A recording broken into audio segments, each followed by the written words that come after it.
Good evening, everyone. Welcome to the October 3rd business meeting of the Webster Board of Education. Would everyone please rise for the Pledge of Allegiance? I pledge allegiance to the flag of the United States of America and to the republic for which it stands, one nation, under God, indivisible, with liberty and justice for all.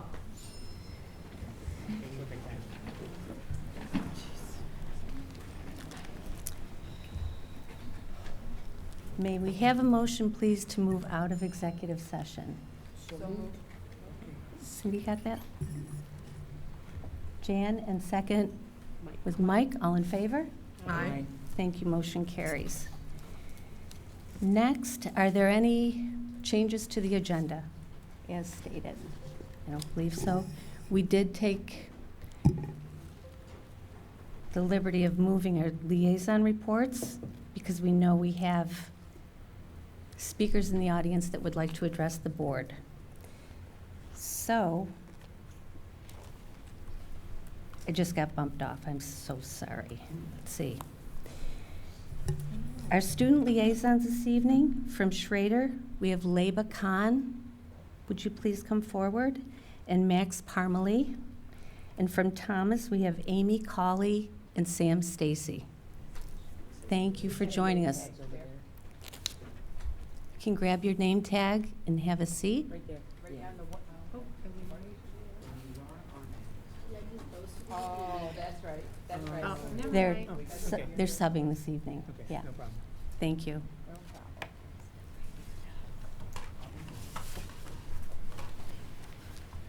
problem. Welcome. Hi. Hello. Hi. Pleasure to be here. Thank you. You should go first. Thank you. Good evening, everyone. I'm so happy to be invited back for another year serving as one of our student liaisons. For those of you who don't know me, my name is Amy Cawley, and I am a junior at Thomas. My co-liaison is Sam Stacy, who's a senior who was unfortunately unable to make it this evening. At the start of this new school year, as I'm sure you're already aware, there's a new cell phone policy. So far, it seems to be having a positive impact in keeping students more engaged and tuned into class. Recently, 8 of our talented Thomas music students were recognized by the New York State School Music Association. These are such fantastic individuals with such a passion for music. On Tuesday, September 17th, we had our annual freshman kickball game under the lights. We had a great turnout, and as always, it was a great opportunity for our amazing link leaders to connect with the new class of 2023. Something new that was started up at Thomas is the Titan Ambassador Program. Senior Sophia Braithwaite organized the program, making it so that a select few students are chosen as Titan Ambassadors. These ambassadors are taking new transfer students around the school for the full 4-day cycle, introducing them to the new people around the school and helping to make their transition to Thomas smoother. We have a lot of new clubs and opportunities coming up for our Thomas students to get involved in. To name just a few, we have Earth Club, Best Buddies, Rotary Interact, Art Club, Positivity in Action, and 40 others in addition to these. Positivity in Action is currently from now until October 28th collecting new and used school supplies to send to Haiti. We are so fortunate to have President Sophia Bosco, who organized such a wonderful idea. In addition to Positivity in Action, I also want to advertise some fundraisers we have coming up. On Tuesday, October 15th, from 4 to 8 p.m., Best Buddies Thomas is holding a fundraiser at Chipotle. We encourage you to get some good food, mention that you're there for Best Buddies, and support an amazing cause. Titan Tuesdays are back again at Bill Gray's on Hard Road. If you present a flyer, 15% of the profit from your order will be donated to our Thomas football team. Each year, 1.5 million high school juniors take the PSAT exam, which serves as a practice for the SAT and enters them into the National Merit Scholarship Competition. From that 1.5 million, 50,000 students are identified as the top performers, with 16,000 moving forward in the competition. This year, we are pleased to announce 4 of our Thomas students, Haley Leonard, Abby Rucker, Scott Schleedy, and Daniel Yang, have received commended status. We are so excited for them and proud of their achievements. On September 22nd, three of our sophomores, Jacob Rothfuss and Allie and Michaela Mormon, participated in the Rochester Out of the Darkness Walk. These three helped to raise over $1,500 for suicide prevention and mental health awareness. We are so excited about all the things our Titans are participating in, both inside and outside of school. On Sunday, October 6th, at Ellison Park, the 10th annual Push Yourself 5K will be taking place starting at 9 a.m. One of our favorite teachers, Mr. Valenti, organizes the event each year to support leukemia and lymphoma research, the Golisano Children's Hospital, and other local charities. We are so proud to have such a giving staff here at Thomas and amazing students who are willing to walk for such a good cause. Homecoming is on its way, and our Titans are getting ready and couldn't be more excited. I can't wait till the November board meeting to share the outcomes of Spirit Week and let you know how much food we collect in our annual canned food challenge. Transitioning into sports, there's a lot happening with our Titan athletes. Our Thomas football team took on Churchville last Friday and took a win, scoring 41-13. Our girls soccer team won their game Tuesday night against Canandaigua with a final score of 4-0. Both our girls and boys cross-country teams remain undefeated with victories over Batavia and Spencerport on Tuesday at Northampton Park. Our girls field hockey team took on Hilton Monday evening and finished with a 5-0 win. And something new to Thomas is our Titan Athletes of the Month. At the start of each month, 2 students are selected and recognized for their outstanding dedication to their specific sports. September's athletes were junior Maggie Amon and senior Cameron Webb. A big congratulations to them. Thank you so much for your time, and I hope you all have a wonderful evening.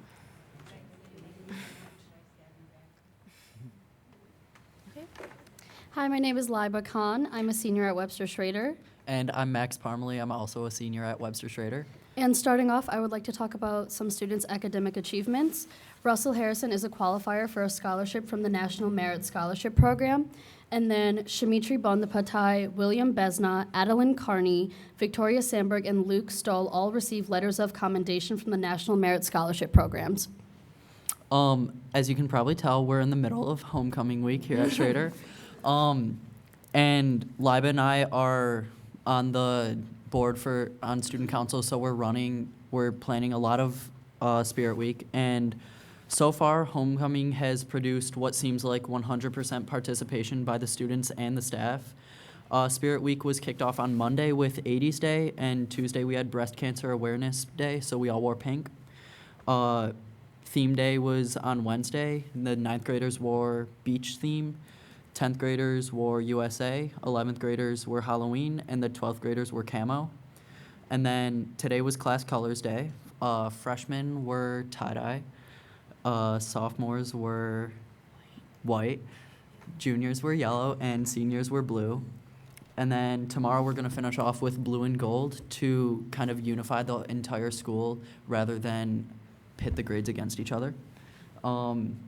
At halftime during the homecoming football game tomorrow night, the football game players will be recognizing Schrader teachers, and the undefeated New York State champion 1999 football team will be recognized on their 20th year reunion.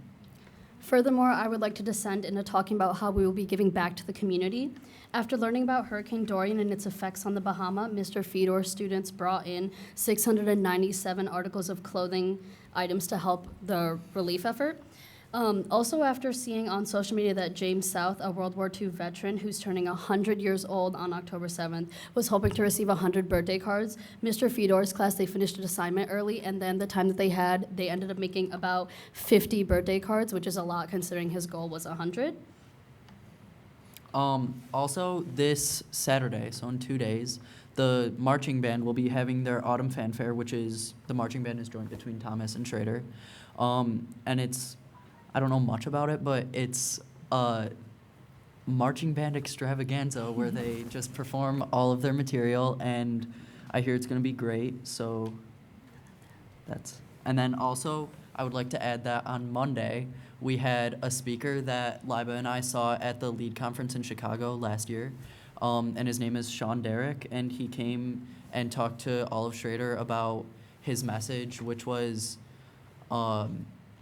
he he's a musician, but he just saw a lot of struggles in his life and just teaching us how to overcome those struggles. And that's pretty much all we have. Thank you for your time. Thank you for your time. So much to celebrate. Thank you for all your work, and thank you for sharing it with us. Look forward to seeing you November 7th, next meeting. Thank you. Thanks.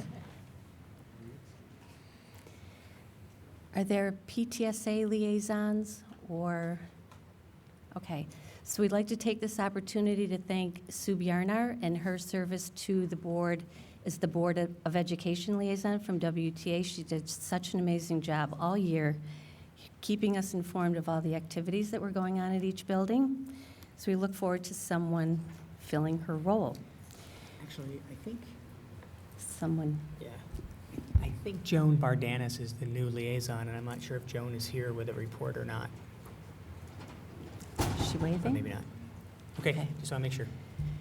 Thank you. The Board of Education invites the public to comment on matters regarding the school district. The public comment section of the meeting is a time for the Board of Education to listen. As a courtesy, we ask that you limit your comments to no more than 3 minutes. Comments naming specific personnel should be addressed privately or in writing to the board in order to protect individuals' rights. Matters that would infringe upon student privacy will not be addressed in this public forum. We understand we have several speakers this evening and will announce your name in the order you called to reserve a time to speak. Please identify yourself and any organization you may be representing. So this evening we have Katie Fornoff. Want to come up? Please come forward. Yep. And we can do one at a time. Please go ahead and address the board. All right, so hi, my name is Katie Fornoff, and I'm a senior at Webster Schrader High School.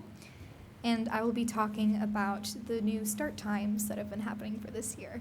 So I could get into the science and the statistics of why more sleep is necessary for adolescents' health and performance, but I'm sure you've already gone through all those fun facts while making the decision in the first place. So here's my personal experience with the change. Now, I've gone to Webster schools my entire life, and actually I was one of the lucky 5th graders who got the chance to switch start times back in 2012. So we went from around 7:30 to around 9, and that was definitely a change. I remember switching from going to school in the dark, feeling like I had been dragged out of bed in the middle of the night, to actually waking up with the sun, which really does make a difference. I'd eat breakfast with my dad and even go on bike rides throughout my neighborhood before the bus came, and it was amazing. I'd get to school well rested and ready for the day. It even ended the day better because I wasn't so tired in the beginning of it.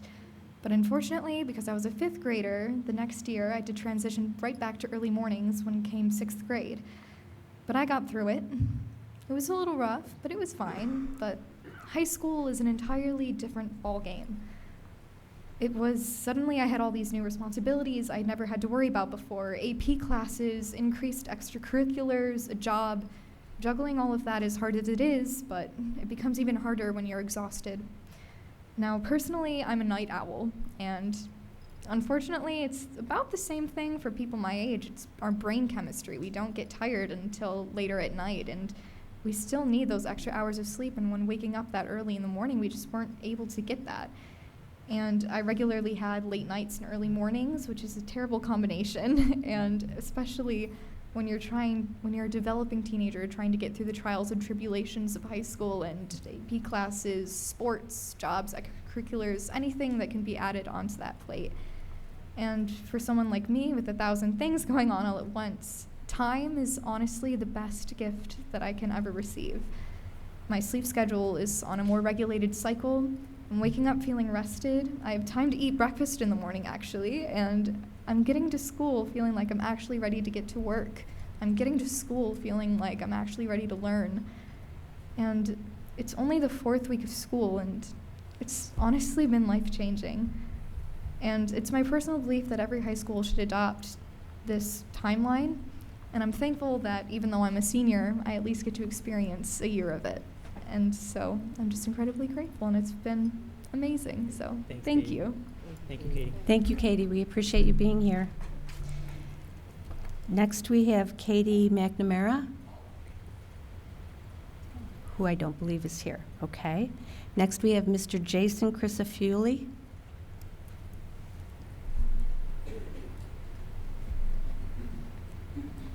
Hello, my name is Jason Crisafulli. Last month, 3 days into instruction, Carmen Gamina came here to your Board of Education meeting saying that the time change was well received by secondary and elementary students. I'm here to tell you, on the elementary level, this is not the case. I've heard stories of kindergartners going to bed before 7 o'clock. Parents having to take kindergartners to pick up their older siblings for sports practices or whatnot, and not being able to get their kids, their younger kids, to school or back to bed on time. My own kids dreading getting up to get to school because they are having to get up so early. They've never said this in years previous, and it all has to do with the time change. The recommended sleep for elementary kids is between 9 to 12 hours. Kindergartners up to 13 hours. The study of the time change was sped up faster than the original timeline. Busing has had many problems, canceling the activity period 1 hour prior to the start of it. That's not okay. Putting parents into a panic mode, trying to arrange for their children because of the quick stop. Delaying that should have been at least a day, if not longer, before the time before canceling it. They should have given us more time. Delaying the activity period has put a strain on music teachers trying to put on the December concerts and having to cut down on the number of songs being performed. The Board of Education is here to oversee the superintendents and to assure things are going well. A precedent was set when there was an open seat a couple years ago, and Ms. Regillo had the next highest votes at that time. Janice Garitano is the next person with that amount of votes, and she should be voted in to the Board of Education. Another thing I'd like to add is that at the conclusion of these meetings, there should be time for more public comments. Making people wait another month to address the board is not okay. And in conclusion, I just like to say that cutting down on family time is not okay. And this has caused people who maybe work till 5 or 6 o'clock at night to get home and get their kids to bed. This is not working for our students in the elementary level. And that's all I have to say tonight. Thank you, Mr. Crisafulli, for coming and speaking with us.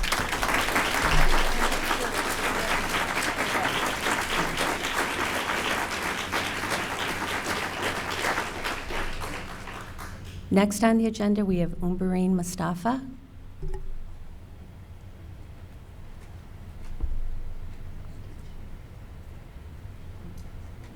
Good evening. Good evening. My name is Umbareen Mustafa. I'm a parent of 3 children in the school district, the youngest of which is sitting next to me. Would you like to introduce yourself? Hi, I'm Cheyenne Clark. And I go to State Road Elementary and I'm in 5th grade. what would you like to say about start time changes? I like them because it gives you more time to do stuff in the afternoon, and it teaches me time management because I need to wake up at a certain time. I need to be ready in a certain time so I can ride my bike to school, and if I'm not ready, I have to take the bus. So we've had actually a very positive response to the start time change. As I said a few other occasions, we survived the switch the other way around where the younger kids had to have a much later start time. That also had some pain that we all suffered through that change. But as I have a 9th grader and a 12th grader and this 5th grader, it's been a very pleasant change for us in our household. The concern about after-school athletics has been insignificant. The kids are still getting to their sports on time, and they are getting out of their sports at the same time that they had in the past. We're having the same type of evenings that we had earlier. The kids are still going to bed at the same time. I know there was concern that kids would go to bed later since they could get up later. My kids in high school are actually waking up fresh and getting themselves ready with a whole lot less chaos for our family.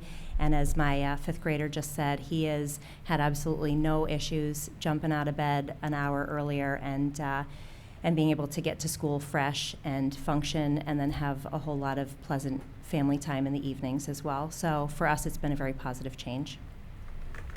Excellent. Thank you for coming and sharing with us. Thank you. And next, please, we have Lori Miller.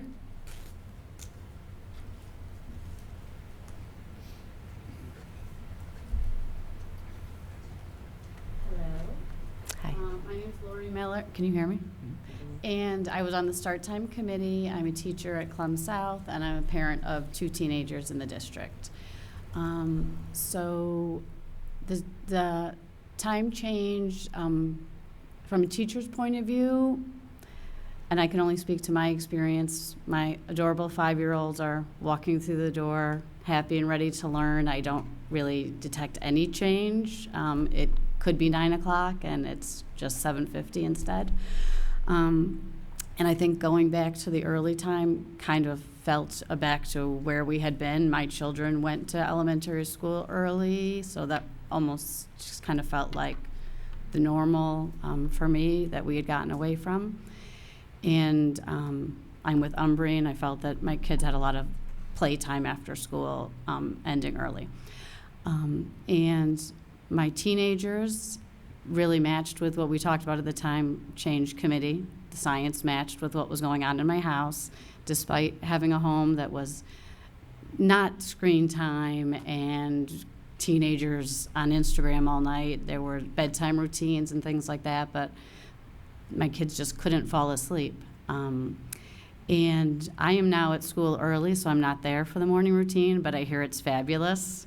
My husband reports that my teenagers are even telling him things in the morning about their day, and he says that their day is just not feeling chaotic like it used to, that they really kind of ease into the day. My high schooler used to get up, catch a bus at 6:30, and now catches a bus at 8. And my middle schooler used to catch a bus at 7, now catches a bus at 8. So they have seen the benefits of the extra sleep. And as I said, my husband says it's been really a big change for them. So thank you. Thank you. We appreciate you coming in. And with that, those are registered speakers. And with that, we will move further on to the agenda, to the instructional reports. This evening, we have a safety and security report. Neil Flood and Brian Zimmer are here to guide us through that report.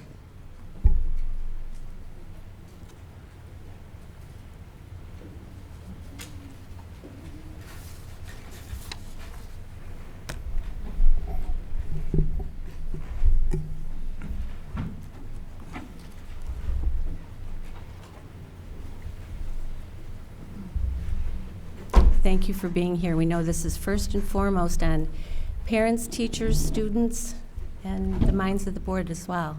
So thank you. You're welcome.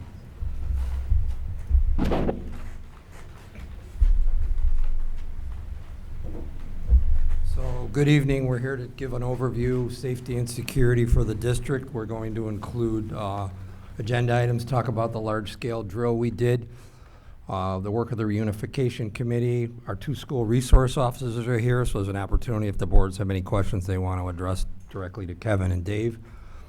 About the Smart Bond update, it's been almost 5 years now, and we thought we'd bring you up to speed on where those state tax dollars were invested. And then the last thing we'll talk about is the upcoming capital project and the security implications of that. So one of the things that's been on the venture of the safety and security team, as well as the health and safety committee, is practicing our craft as far as responding to school emergencies.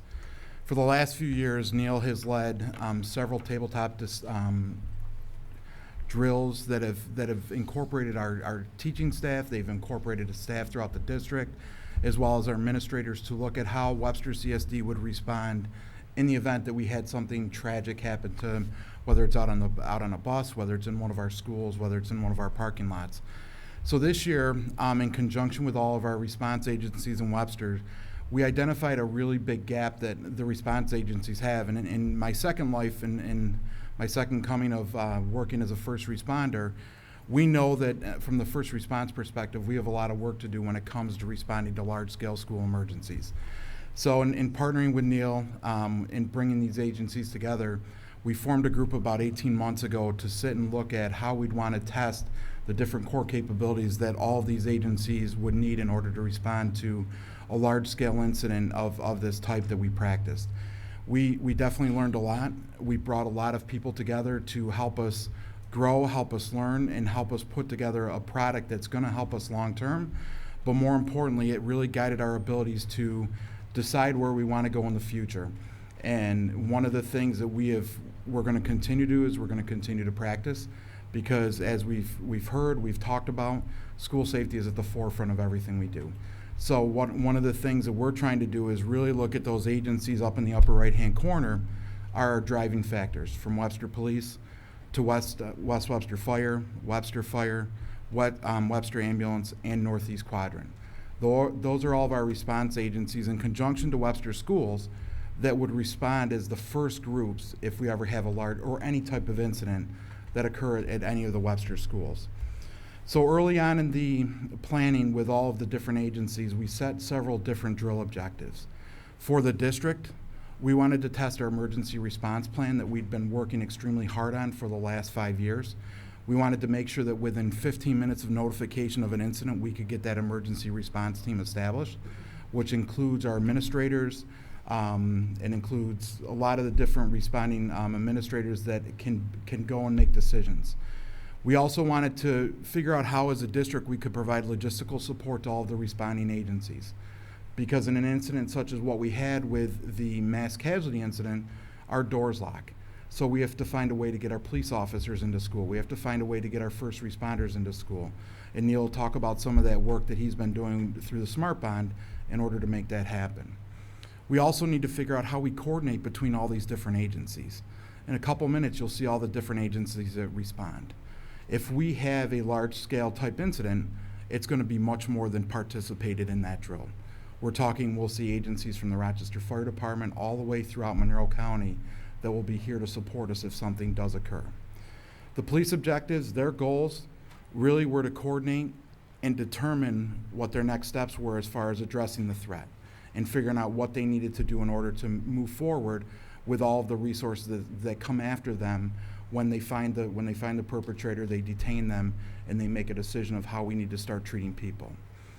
For the fire department and EMS, one of the biggest challenges, as I talked about before, is we really don't practice how we respond to a large-scale school drill.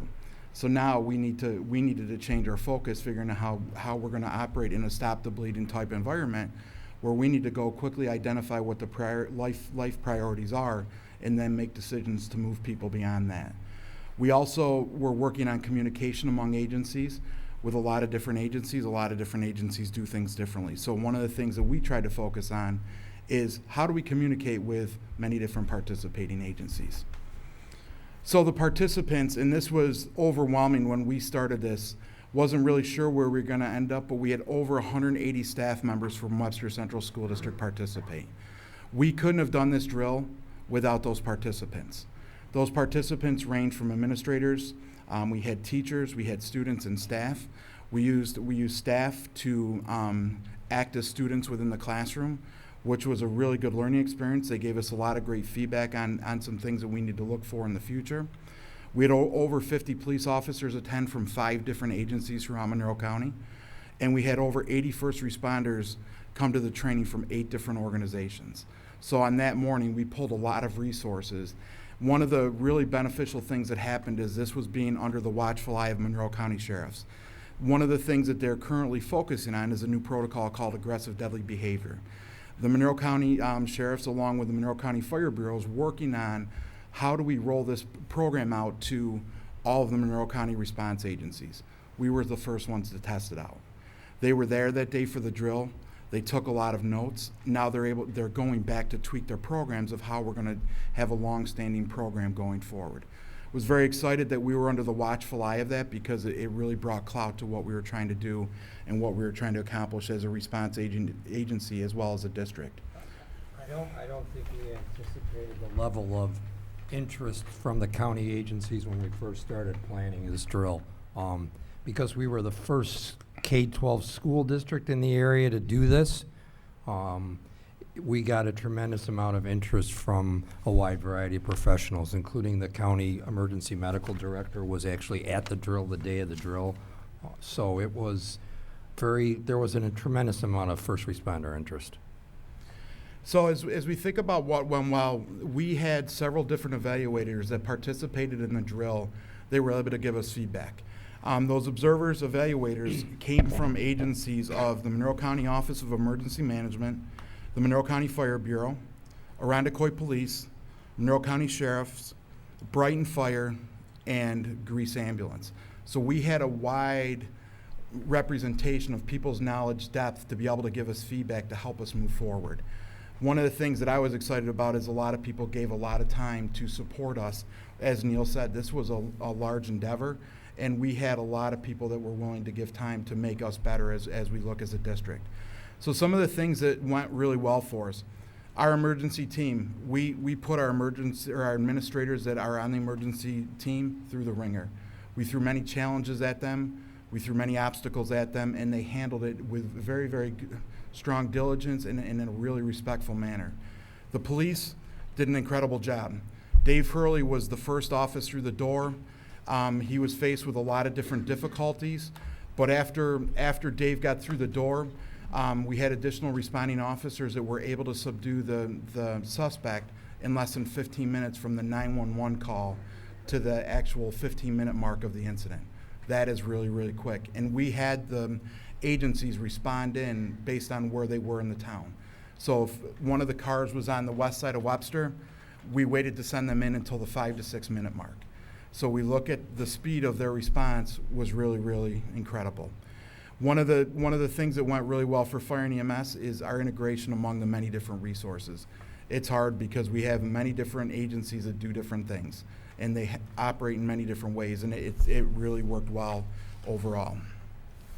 So some of the things that we want to improve on as we go forward is we want to think about for the Webster agency or the Webster School District, if we have an incident, that we need to plan for many different organizational periods. If we have a school bus accident, it might take us more than just 4 hours to deal with the entire length of the incident. At that point, we need to start thinking about the freshness of the administrators on that team and develop a long-term plan. So we're looking at how we can do that. One of the other feedback points that we receive from our administrators in the training is we need to start looking at a reunification committee to establish some protocols in that going forward. Neil's going to touch on that in a minute. One of the things for police that went extremely well is that we know we needed to prove is we need more people. We got to a point in the drill where we were establishing some medical moves where we're trying to move the patients in the building, and we just didn't have enough police officers to help assist with that. So that's something we're going to look at. Communications between all the responding agencies was very difficult. Currently, the Monroe County radio system is built from 1970. We're in the process of redoing it, but when we got into the middle of Schlegel, we had no radio communications from the middle of Schlegel to outside of the building. So at that point, police officers and fire and EMS started using their cell phones in order to communicate. We knew that was going to be a hindrance, but it was an even bigger hindrance than we had projected for.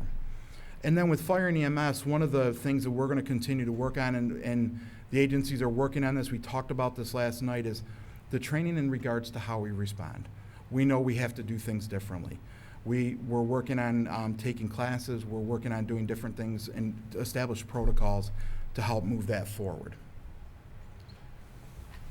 So one of my goals when we decided to do this large-scale drill was to think about reunification.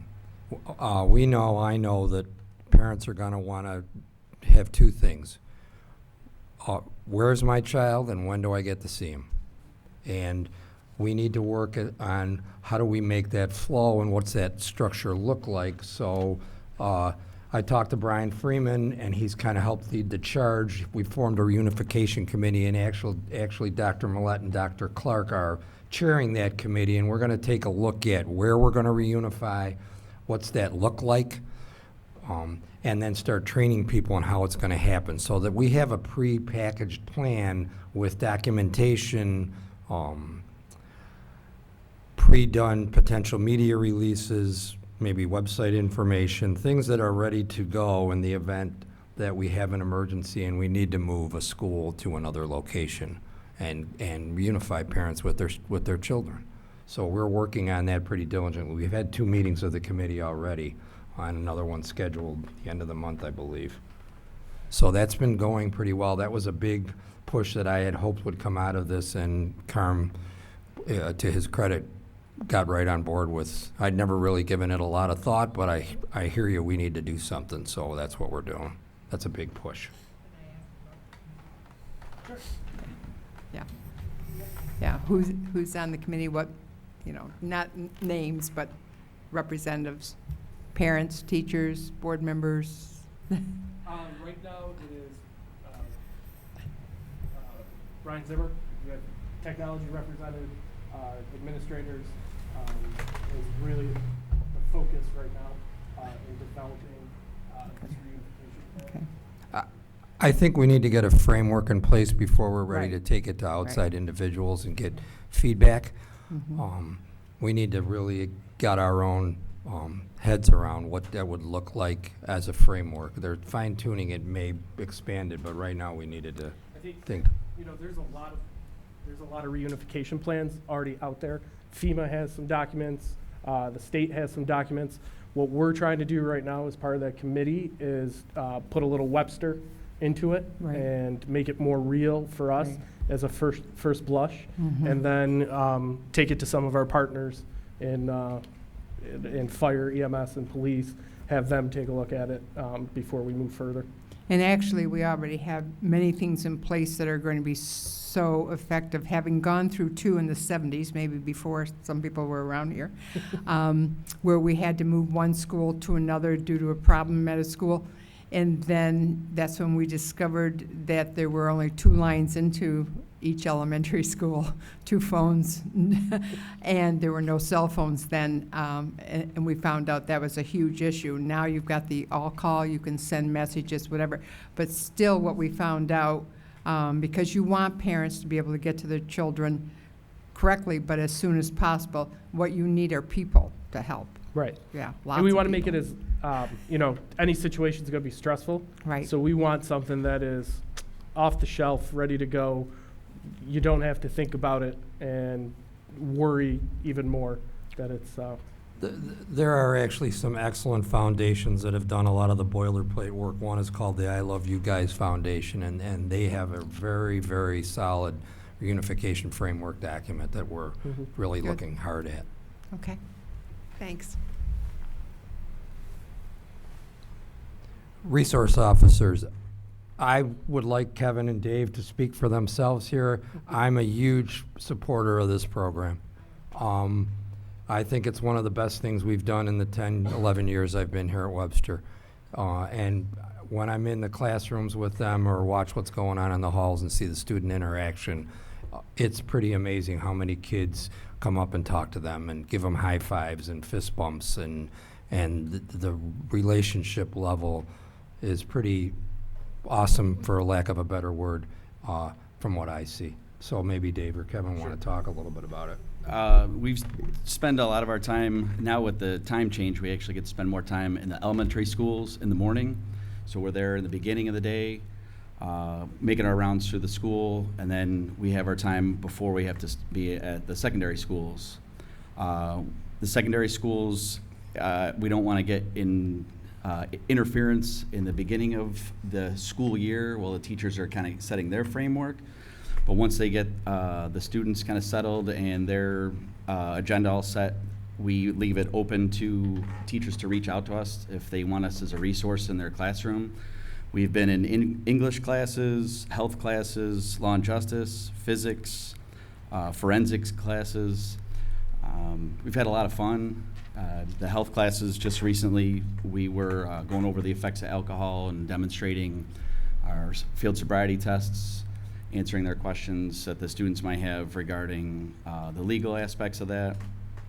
And the really fun thing has been a lot of the impromptu discussions in law and justice, in both Thomas and Schrader, in the fact that the agenda is always kind of changing with what's going on in our world. You know, where could be things that are happening locally, there could be things that are happening nationally, and obviously that gets a lot of press, and the kids have a lot of questions. So it's nice for them to be able to feel safe to be able to ask a police officer these questions, and they probably would never do that out on the road, and being able to do that right in the classroom, it's lots of fun for us.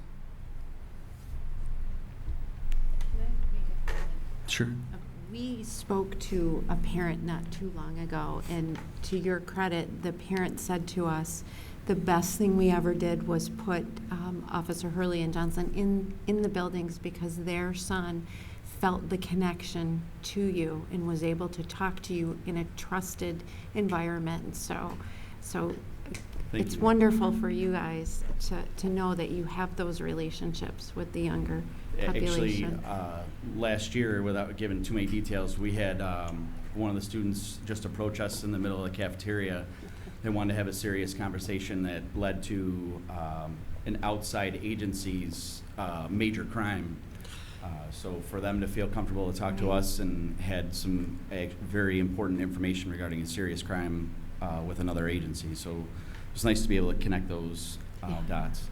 Excellent. Thank you. We also know that you've been asked to be at graduation for all the years that you've been present, so that you can receive all the hugs that students want to give you as being part of their high school career here, which is pretty incredible. Thank you. I'd like to add one thing. The fact that you are able to be in the elementary schools makes that relationship building start all the much sooner. So by the time they get to you, that relationship is just going to be on solid ground. So I appreciate the fact that you're there. I think I wish we could clone you so we can have more. We had a lot of the fourth grade fun run just the other day. Kevin and I were up at North Ponds. He's a much faster runner than I am, but we had a lot of fun. We did spend most of the time in the gator, though. Yes. Not running.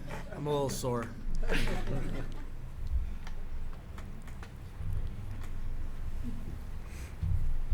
Smart Bond. The original budget for the school for the security side was about $1.4 million. We did a lot of things with this. There was a tremendous capital investment in the camera system, number one.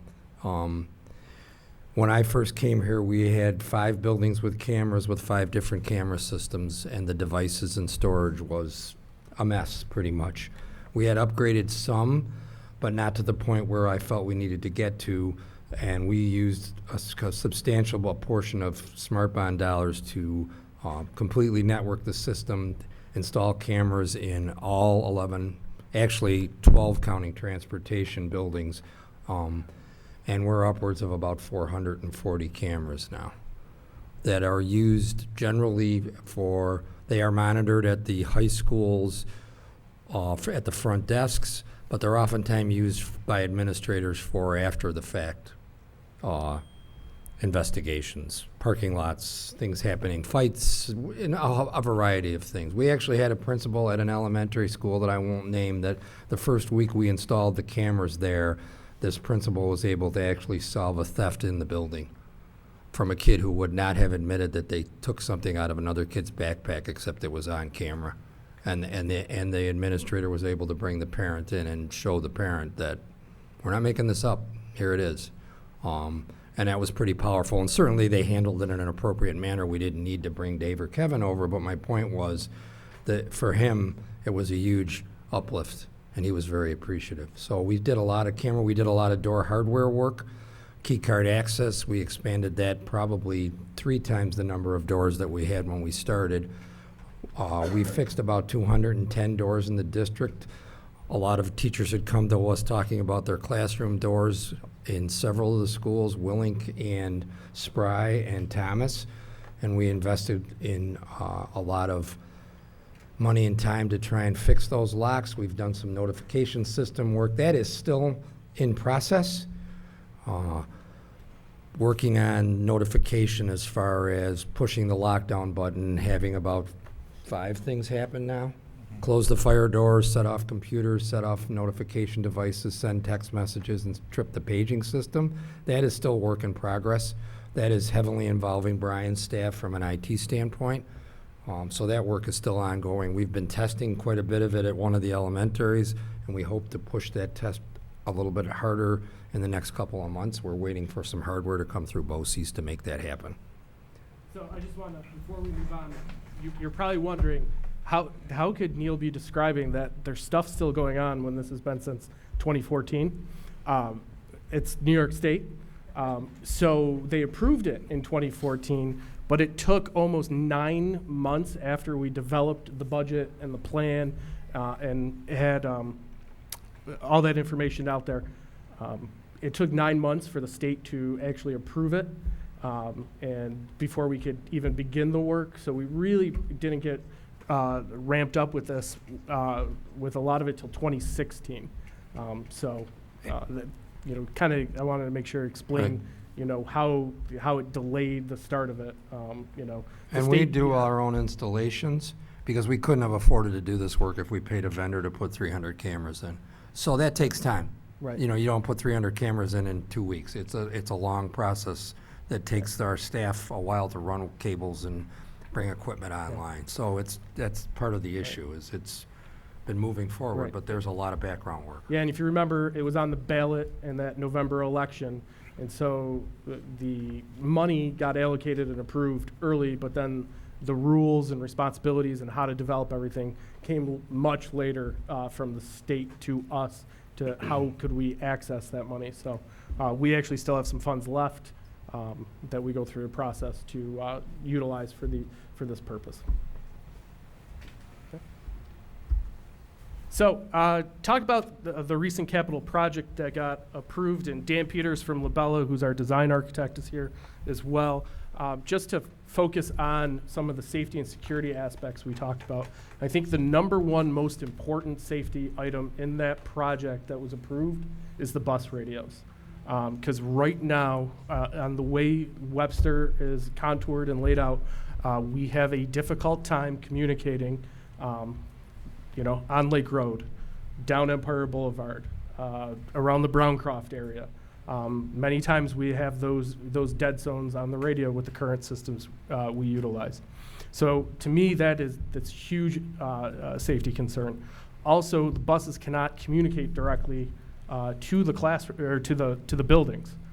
Only one building has been set up that way currently. So this will solve that entire issue with a digital conversion. Buses, buildings will all be on the same radio system. And Brian and Neil have done a lot of the legwork on that and getting us into the county system so we don't have to worry about that. Because I'm not sure if you remember one of the conversations we always have about our radio system, our tower sits on the top of Spry. And if anytime we want to, we've tried to extend it in the past, we have to get Canadian approval because of how close we are to the border.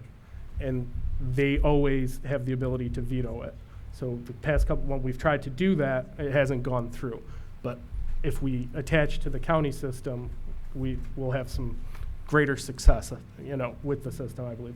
So I think that overall is one of the most important safety aspects of the project. And I could turn it over to Dan to discuss vestibule design and some of the other things we're doing. But the officers here and Neil and Brian were also involved in a lot of that planning process. So feel free to join in. Thanks. I got a little bit of a cold, so I got a raspy voice here. So as Brian kind of described some of the renovations that we're doing for security and safety and some of the stuff Neil touched on was smart. You also had 2 votes recently, of course, that were passed by the public And in there was a decent amount of security upgrades through it all, district-owned buildings, including the bus garage. Brian obviously mentioned stuff with the buses. That project is about to go to the State Education Department, and there will also be a wait for that. Unfortunately, although the wait is quicker, the state has hired more people to review projects in a quicker fashion, so we're seeing turnaround a lot better than it used to be, to the point where it's like 4 to 5 weeks now. So we're, before that was 4 to 5 months, it's now 4 to 5 weeks. Who knows what it'll be, in a month, but right now it's looking pretty good. So in addition to some of the stuff, we've talked about, really at all schools, we're going to have secure vestibules. You currently do now, for the most part, but we're going to harden that to create another set of doors that visitors have to get buzzed in to get access. So no longer will you grab an outside door and just pull it open and come into a vestibule. You'll have to be buzzed in first, and then you'll be in a secure area with a pass-through window that's all rated as well, and then at that point you'll get buzzed in again, and then obviously at that point you've been cleared to come in because you're on the Raptor system, and you'll have to give an ID that will have to get checked out, and then you'll gain access. All the buildings have designs for that, and they will be going to the state. Some are already there now. Some will be going here in the next few months. So we plan, again, on that quick turnaround. We're also going to be filming a lot of the lower level windows and doors, and it's essentially hardening those areas to get more time. It's essentially buying time. They're not ballistics rated. They're not bulletproof. You can shoot through them, but from history, from back knowledge, we've done a lot of audit with different security companies. And one of the main things is just in an effort to buy time is to harden those areas that most of those perpetrators come to, which are around your front doors usually. That's where history kind of shows that. And so we've taken liberty as a group to determine where those, where that film's going to be placed, and again, to assist with buying time with it. There's also a labeling signage package that we're putting together. You for the most part, your doors and entrances are already marked, which is a huge benefit to you because you're already sort of ahead of the curve from what we see in the state.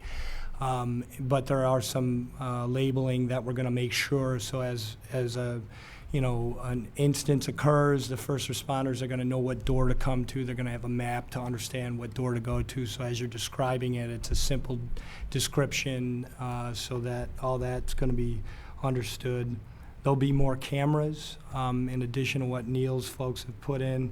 There'll be some more that just to get more coverage and to have more control over that. Also, like I said, there's going to be a pass-through setup where you'll be able to pass stuff through and have more security around that. So that, in a nutshell, is what we're planning for security upgrades at the district. Or is there a symbol, or? Yeah, I believe they're mostly numbered. All the exterior doors are numbered. Yeah. Inside and out. Inside and out, starting at the main entrance. And fire and police are familiar with what numbering scheme we used and how it works.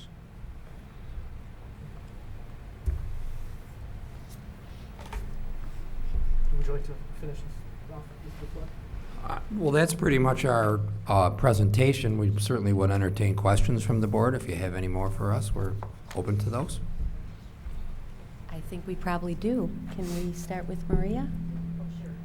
I know that this has been a large task, and the first one took place right after Willink opened up. But I don't know if we can wait 18 years again or 17 years.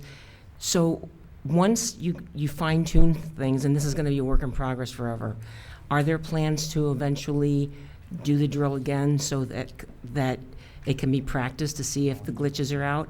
And also, what about working with, I know you're working with the county, but what about other schools in the district? Is anyone else doing this so that you could collaborate, or even in the country, especially like Columbine, places that it's already happened at? Well, I unfortunately spend too much time reading past history reports on what's happened in the country.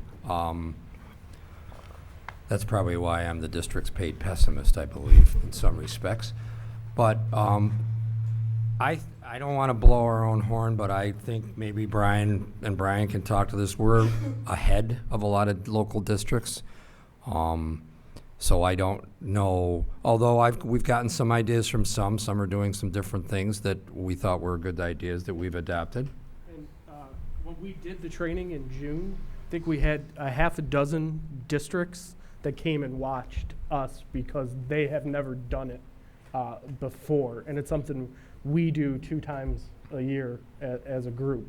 So I think that was telling of where we stand compared to a lot of our counterparts. And one of our goals as far as the drill is we're going to try to, sometime in July, we're going to do a tabletop drill with all of these agencies again. We're starting the planning process with those groups in 2 weeks. And then our goal is to do another full-scale exercise in 2 years. It's roughly a second full-time job when we go to plan it, so we're just trying to establish some time so I get a little time to breathe, as well as learn some new skills that we took. I was certified in Master Skills Design of Planning that I took that class 2 years ago. Really helped develop the drill, but we want to do so much more. We want to make sure we're testing all the capabilities. So that's one of the things we're hoping to do is with all of this work that's being done in 2 years, go back and test those capabilities as well. It's no easy task. A fully functional drill is also a big physical commitment for the outside agencies. So for us to go to them every 6 months and suggest they make that manpower commitment is, they're not going to be warm and fuzzy to that request because of the overtime costs and their manpower costs they have to incur. I mean, the entire Webster Police Department was just about involved, other than a handful of guys. And we train all the time, obviously, just in the police force, and that drill helped us learn what we need to train more on our own. So even if everybody's not involved, we can kind of simulate some of that stuff at our training facility and things of that nature. Thank you for this work. It's really important. Thanks. Thank you. I'm thrilled with everything we've done so far. I know the drill was intense for the people involved, the ones I've talked to, and on a less intense level, are there some things we could do, tips that we could give to the staff if we did a presentation in each building, or if we did offered a class? Or Yeah, Neil has done. He's gone on several occasions to different buildings and done some trainings. Just yesterday morning, we did about a half an hour presentation, Kevin, Dave, and I, to the Schrader faculty. Mhm. And I'd be glad to share. I'm not going to share it all in a public forum, but many of the people here in the audience, some of them have seen it, and we talk about staff responses and answering questions. The thought process we came up with was we really need to teach our staff a little bit about how to answer student questions, and get them to understand we can't write a script for every scenario. Right. I mean, it's sad we even have to have these conversations as a society, but that's where we are, and we feel we have an obligation to do that. So we're starting to work on that a little more. Thank you. Yeah, I just have a question about the communication system. So we have the bus what do you call them? Bus radios? Just the Yeah. radios. And they work with all of security in the district, and they'll also work with the Right now, police they do department. Okay, but they're going to. When we go So what Brian Zimmer and I are proposing in our investment of radios is that we become members of the county public safety radio system. So it'll be fire department, police department. They would be able to talk Monroe to County us. We Sheriff's. won't be able to talk to them. Okay. I don't want some of our people getting on the police frequencies, and I don't think they do. But they currently would be able to talk to us And right now, I couldn't talk from here to Thomas. With this system, I could talk from here to, actually, it'll cover both Monroe and Ontario County. Okay. And that's one of the things transportation likes is when they send a bus to Bristol Mountain, they'll have radio communications all the way to Bristol Mountain. So we don't have to worry about reliance of the system in bad weather because it's the same system fire, EMS, and police are running off of. The county has a tremendous capital investment in making sure that that stuff operates in a power failure, which gives us a leg up. There has been a lot of forethought into the system where there is a townwide channel. Mhm. So there's going to be several townwide Right. emergency channels. That's So what if I we was have thinking. a major incident where we need to notify buses, we'll be able to go on from any agency within Webster to that channel and be able to work and function. Okay. So we'll have a lot of abilities, but our primary channels, as Neil said, we will not be opening up to be able to talk to police, fire, and EMS just because of Okay. police is going to an encrypted mode, which means all of their talk and radio traffic is going to be highly limited because of for their safety. Police and Okay. fire is going to be, or fire and EMS is going to be a little bit more open. Okay. Okay, that makes sense. That's great. That's great. Thank you. This is wonderful, and I do know that Neil came and spoke with Monroe County School Board at an information exchange and did a great job, and I know that people were very thankful that you were sharing information with them. Okay, thank you. I'm all set, thank you. So the two questions I had were around the collaboration countywide in terms of all the different school districts, similar to what Maria touched upon, and then also the communication, which was what Sue touched upon. And then, so how do you see that collaboration growing, especially when we look at BOCES and how they centralize services? It almost could be the same model so that all the districts, they don't necessarily, not necessarily the same response, but a similar response that is as comprehensive as this is. So there's a security directors, we meet as a loosely knit organization 2 to 3 times a year, but not every district has made the physical commitment to have a position. There are at least 3 East Side districts that don't have a person who sits as the Director of Safety and Security. So it's a multi-shared function, and that makes it difficult for that individual to get away from their district and spend a lot of time doing things. I've actually gone to a couple of them because they asked me to come down and talk. I went down and talked to Pat Groh, who is now a principal at a Fairport school, and he invited me in. But that's the first hurdle. We do share ideas with some of the districts, but there's not a standard where all the directors can get together and talk about how they're going to do things. On the law enforcement side, we do county in-service that encompasses several agencies, almost all except Rochester Police Department. And the last 2 years have been all on active killing incidents. This past year were solo response, so you respond by yourself and then meeting up with other police officers. Because that's difficult in and of itself, as you go in by yourself, and now you got to try to link up with somebody that you don't know if they're good or bad. So we did that at the county level at the public safety training facility right by the airport. And that's, I would assume, probably going forward, the drill that we did will probably start encompassing not only law enforcement countywide in-service, we're probably going to start incorporating fire and EMS in that. That's going to be a lot to handle because most of our fire departments in Monroe County are volunteer or mixed, and trying to get all those people. The good thing is for law enforcement, we're working 24 hours, same with the paid fire guys, so there's always somebody working, so getting someone to that training will be available, but that's where I personally see our law enforcement training going within the next 5 years. Thank you.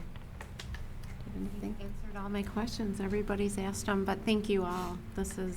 It's incredible, and looking forward to the future. I will echo, thank you, Officer Hurley and Johnson, for all you do in that school. I do want to mention that our drills have made and forced our administrators to look at how they have, or how they will respond. We've heard Carm on a number of occasions tell us he wishes he could do this, but he knows that because of the drills, he has to do something else. And so these drills are really, really, really helping us. And thank you for Neil for all the security you're doing. And Brian, you know, cyber security is very important, and I hope you keep looking at that for us. Yeah, So, and with cybersecurity, we actually, all of our teachers and our staff is going through a training right now on the new Ed Law 2D, Part 121 regulation that is coming down the pike quickly. New York State has slowed it down a little bit where it was supposed to be approved soon. They still don't have a definite date of when that's coming, but we are getting ourselves in a good position because we want to make sure that not only is our staff data protected, but our kid data is protected. And so one of the most important things we're looking at is our internal practices to make sure we're doing everything we can. and to answer Jan's question and to reinforce what Sue said, we have many of our people, like Neil, he comes to many of the Monroe County stuff and he shares with all of us. That's important to everybody that's listening, especially other districts. We're very fortunate. And I also think we need to acknowledge the entire Webster staff is generally pretty security conscious. They try to own their doorways. They're talking to students. They're reporting things that they're hearing. We had last school year 43 reports to the Safe School Helpline. So we have a variety of methods where people are interested in security, and not just for their own personal reasons, but for the well-being of their students and fellow coworkers. So it's a team effort involving everybody in the buildings, in my opinion. Absolutely.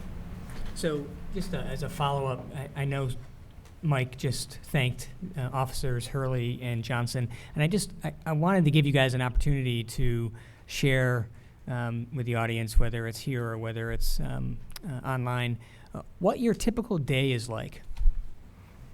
Like, you know, I mean, when do you start? You know, are you involved in classrooms every day? Are you, you know, so.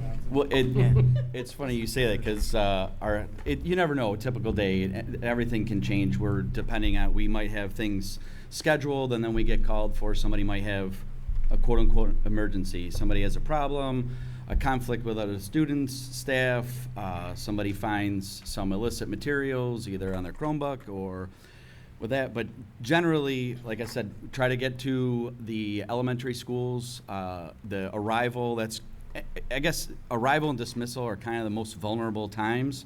So having that presence there, I think being able to see the kids, letting them know that they hopefully feel safe with our presence being there. And then just the other day, we started our first period block in health class, and we were pleasantly surprised by Neil dropping in on our presentation. So going from there, and then making if we don't have scheduled presentations in the classes, a lot of it's being the presence, especially in the cafeteria where there's a lot of gathering areas, or then in the senior lounge in the hallways. You know, being able to make those contacts, letting people know where you are so they can see you, answering people's questions. It's not all about law enforcement. Not everybody, I never thought of myself as being an advertisement to try to recruit for law enforcement. It's not for everybody. The first thing I always tell everybody is say, be prepared to work holidays. So I worked Christmas and Christmas Eve for 13 years straight. So, but no, I just want the kids to feel safe and answer some of their questions and let them be passionate about what they want to do. You know, if it's law enforcement, by all means, I'll do whatever I can to help you. If it's, you know, any other dream that you want to do, I'll try to make the connections that you need and get them pointed in the right direction. Officer Johnson, you've been part of our district now for approximately 15 months, 16 months, yes. Correct? A year and a half, approximately. Yes. So what has been one of the biggest changes for you from day one until now? Building the relationships, honestly. It's been a lot more than I ever expected taking this spot. I grew up in Webster, grew up in this community, so part of me taking this job was to again, be a part of this community at a more impactful level with our youth and helping them grow. And I have family in the district, and my little brother's at State Road, so it's cool going in to see him, and he gets all excited and comes gives me a hug, and I gotta tell him to go back and sit down so his teacher doesn't get mad. And he beat you in the fun run. I Yes, see, he right? did beat me in the fun run. Some of those fourth graders are really fast, by the way. But yeah, building the relationships, it's a lot of fun to have discussions with kids in class and being able to explain what we do. And when police officers are on the road, it's more like a Band-Aid where we run in, we try to fix it quick, and then we're on to the next thing. It's been really cool to actually be able to sit down with kids or teachers or administrators, whoever it may be, and take the time to explain things and show them where we're coming from and ask them where they're coming from, and learning kind of if there's an issue, if there's a behavior issue, whatever it may be, why is there that issue. And I've learned a lot about how school districts handle things, how it's different from the way we handle things, and it's helped me grow a lot in how I do my job and how I talk to people and how I react to certain things, because you don't know somebody's background.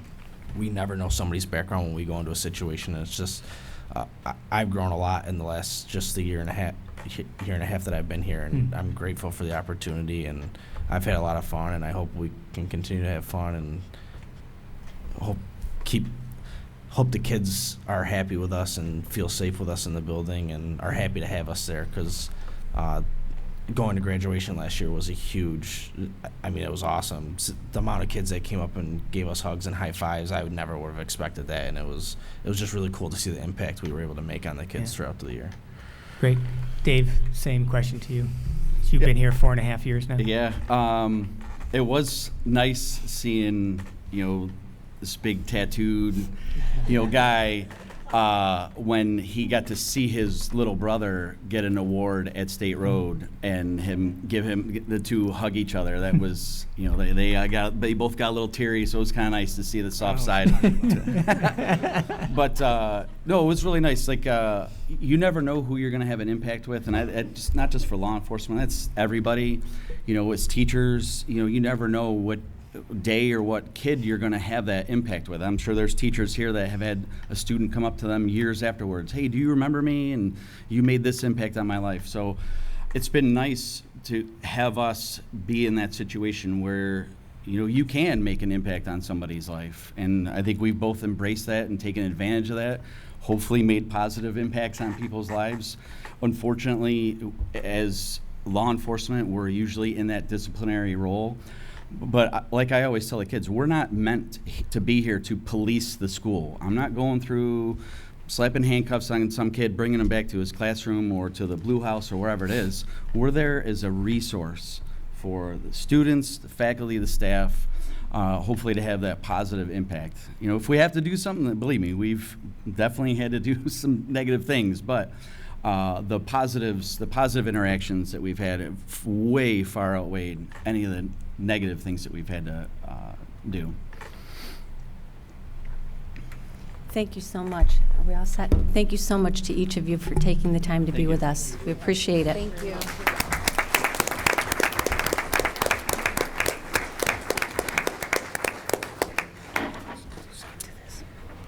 And moving on to new business, board business, the first item we have to address is the New York State School Board Conference, October 24th to the 26th. It's the 100th conference to be held and will be taking place in Rochester this year. And what we have to do is vote on the resolutions. So they're quite lengthy. So what we did was go through with the table of contents and summarize the resolutions.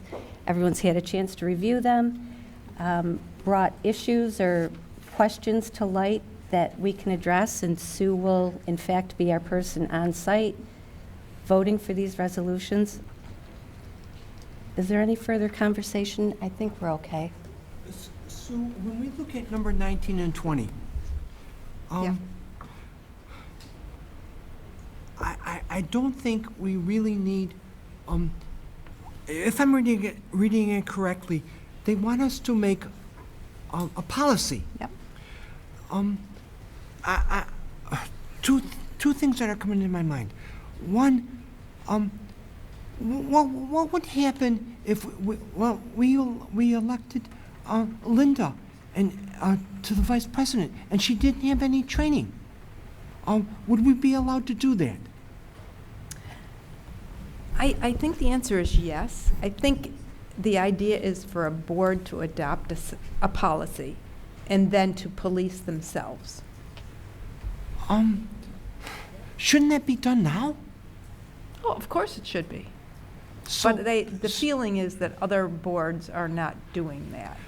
So it's just be forcing the conversation. But then, now I'm going to get into Monroe County School Board. I think we're really good at giving all our board members instruction in that.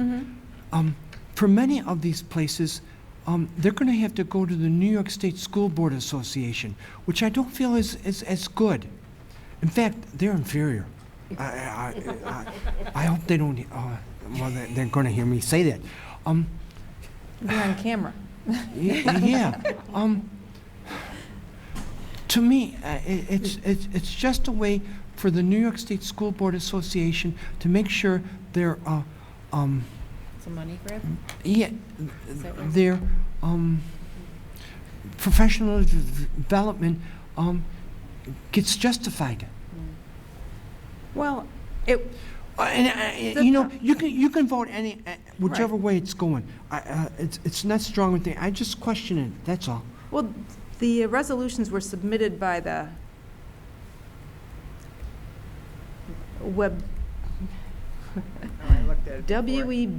WEBUTUCK School Board. I don't know where that is. Both of them were recommended by them and then endorsed by the committee.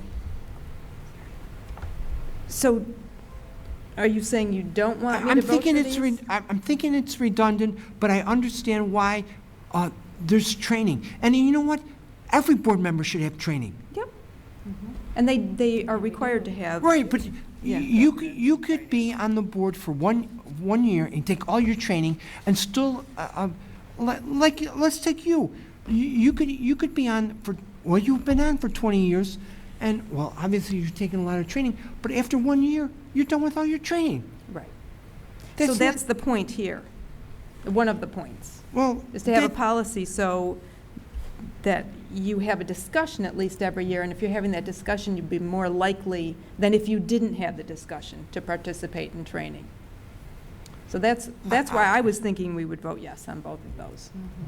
But my question was. But do you see my point? Yep, I do. I do, and also see your point that we have such a great resource with Monroe County School Board Association, which is largely due to your service, because we all ended up on committees. Thank you, Mike. Thank you. Because we all learned a lot. Yeah. And so you can vote any way whichever way you think it should be going. Well, I want to vote the way that, reflect our collective voice. And the only comment I had made on number 20 was if there was some way we could, I'm not opposed to voting yes, but what I would really like, rather than someone tell us what type of training, is for us to conduct our own board workshop. We have wonderful workshops here, but maybe we need to just at some point or during our retreat say, this is the topic we want to study this year, and invite a speaker that we choose versus having a pre-planned. Well, this resolution just says they want you to have they want New York State to produce a sample policy that boards of education will adopt that basically states each year the board will participate in at least one new training. So it really doesn't say what kind. Okay, so you don't read it that we would have to take our training from New York State School Board? I did not read it that way. All right, that's all I wanted to know. Okay. And we can craft our policy the way that we want to. Mhm. They can provide a sample, but we don't usually use their samples anyway. Okay. So, All right, But the good. I feel reality of the better now. situation is that if you take away Monroe County we look at the entire state, which I can, it's going to be mostly Yes. Misbah. It will be. Yes. Yep. Which, you know, I just got to wonder about some of the school boards outside of Monroe County that they won't have the resources. Right. They may not have a strong county presence, too. Right. Are there any of the resolutions, Sue, that you're wondering about in terms of the voting, or any Actually, you're concerned about? No, the only one I was concerned a little bit about was just my lack of understanding of the equity in non-public schools.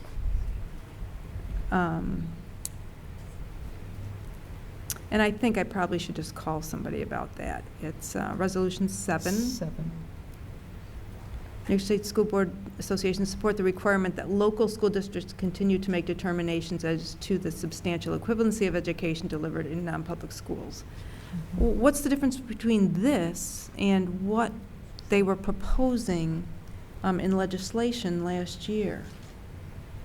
That's what I was wondering. Does anybody know? Well, isn't there, All right, I'll do a little more research on that question before I go in there. a movement to not have, not, to have non-certified teachers be able to teach in charter schools? I don't think it was about that. I think it was just about the equivalency of education. Are they getting the same? Wouldn't that be the same thing? I mean, they could argue that anybody could teach in their schools. And we're saying we want them to make sure that they have qualified teachers.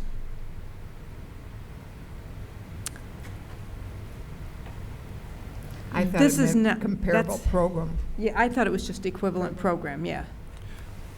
Coming out with the same, having the same standards. Well, isn't a teacher part of the program?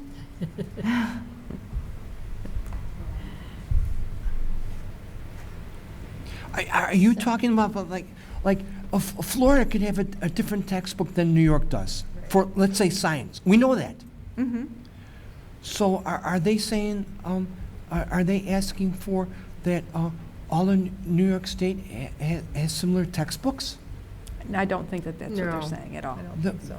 All right, then So are you I'm saying you don't want me to vote on this one? No, I'm misunderstanding then what they're asking for. Yeah, well, I'm going to get clarification.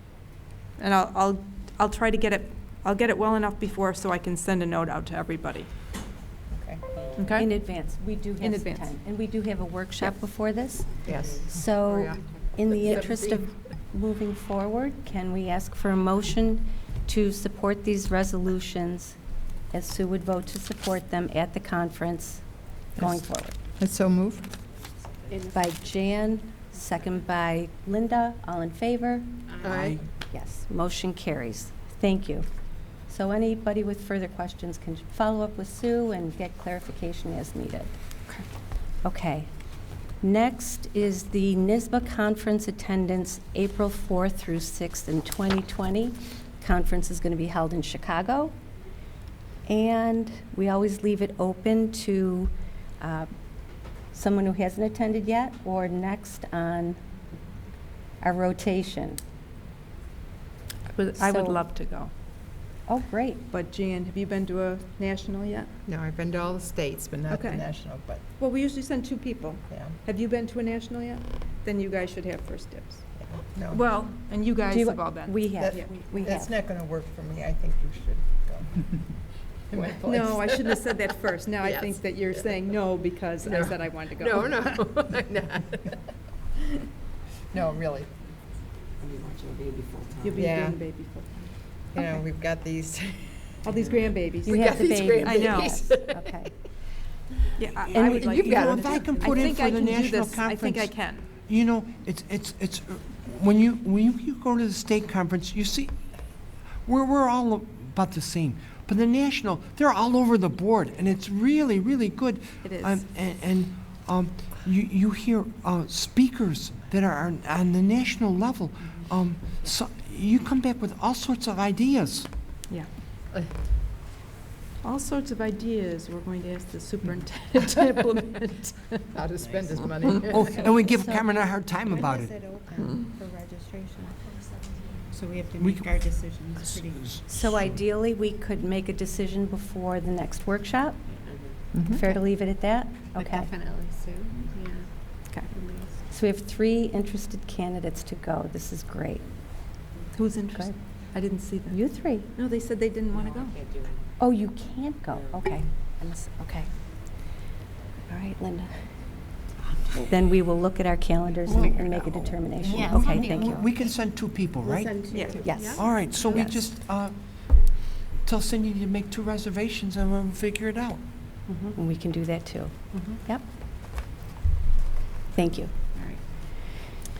Next on the agenda is the bond refunding resolution. This is a roll call vote with requiring 2/3 of the board approval.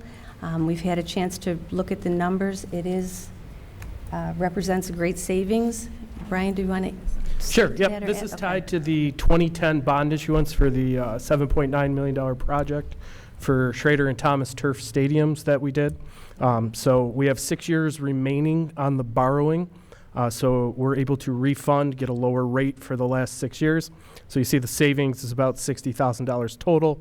Averages about $10,000 a year in interest savings going forward for the district. Okay. Any questions, anyone? Works for me. Yeah. Cindy, do you want to? Money. We need a motion in a second. Can we I'll have make a mo- motion? I'm sorry. I'll make that motion. Okay. Maria? Okay, Mike? Yes. Linda? Yes. Tammy? Yes. Sue? Yes. Jan? Yes. Maria? Yes. Thank you. Thank you, Brian. And next on the agenda, we have the ESA contract ratification.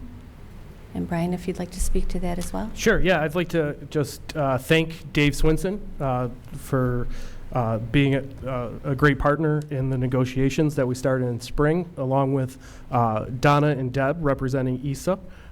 Very collaborative in style. And so we started in spring, and we were able to work up through June to get a deal established with our support staff, which is roughly about 200 members, of our paraprofessionals. So, yeah. Any questions on the summation? Any questions? Everyone all set? Okay. Then may we have a motion, please, to accept the ESA contract ratification? So moved. By Maria, second. By Jan, all in favor? Aye. Motion unanimous. Thank you. Now moving on to board reports. We will begin with our superintendent's report.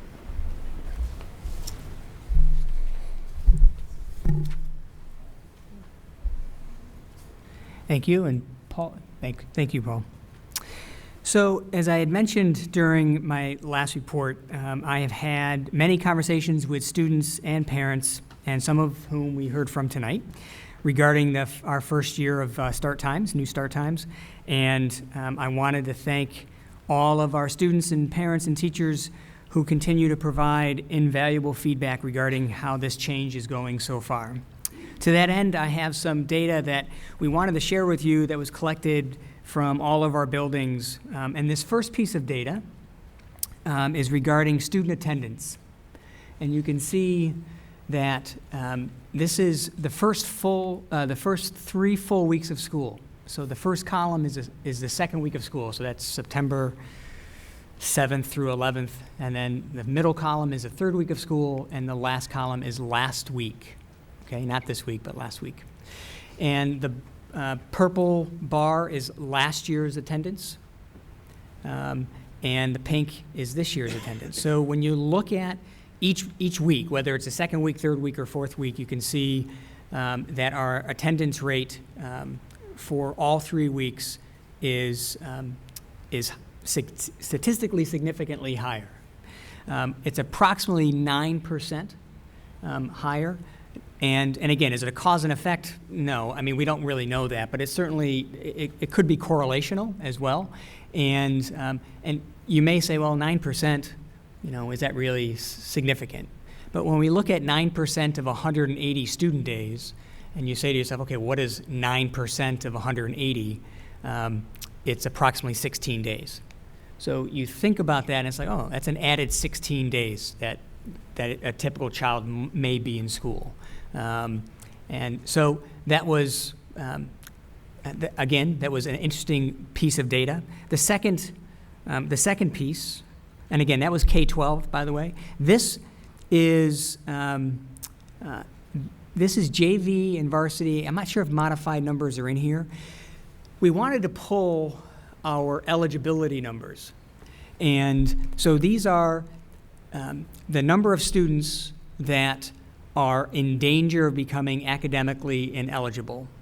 And when you look at the blue, that was last year, and the pink are the number of students that are in danger of being academically ineligible for this year through the first 4 weeks of school. And it's a 50% reduction. Again, is it cause and effect? No, you can't really prove that. But is it strongly correlational? Could be. It's one piece of data right now, and if we continue to take this every 2 or 3 weeks, when eligibility polls are done, I think they're done every 2 weeks, it'll be interesting to see if that gap remains. And can you go to the next slide, Paul? Can't remember. Okay, so before I get to the Wonder Care piece, I did reach out to the high school principals because they tend to pull attendance or behavioral data and on the last day of every month. I didn't get a chance today to talk with the middle school or elementary school principals, but they pull behavioral data, and as we were walking in tonight, Mr. Benz from here at Schrader sent me the high school data, and our referrals are down approximately 15%. So again, is it cause and effect? No, you can't prove that. But but when you look at attendance going up, academic eligibility going up as well, and then referrals coming down, anecdotally, the suspension for the month of September for both high schools was significantly decreased as well. But we didn't pull that data yet. So the Wonder Care slide is up here because we wanted to just give you an update on how things are going with Wonder Care. Our One Webster community is responding positively to this program that was established to help ease the transition of our elementary school families to the earlier start times.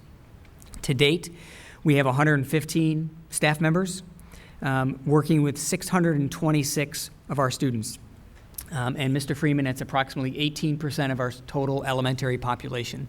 So 18%, almost 1/5 of our families are taking advantage of Wonder Care. And this is before school and after school at all 7 of our buildings. As you know, we have rates that are very competitive and very reasonable. I actually see I think I see a mom back there that actually gave us the idea for the 4 o'clock rate, if I'm not mistaken, last May. So we were able to do a special rate if you picked up your children by 4 o'clock. So we will continue to update the board. We'll continue to update the board as we progress through the school year. Again, we welcome and encourage your feedback as we navigate this together.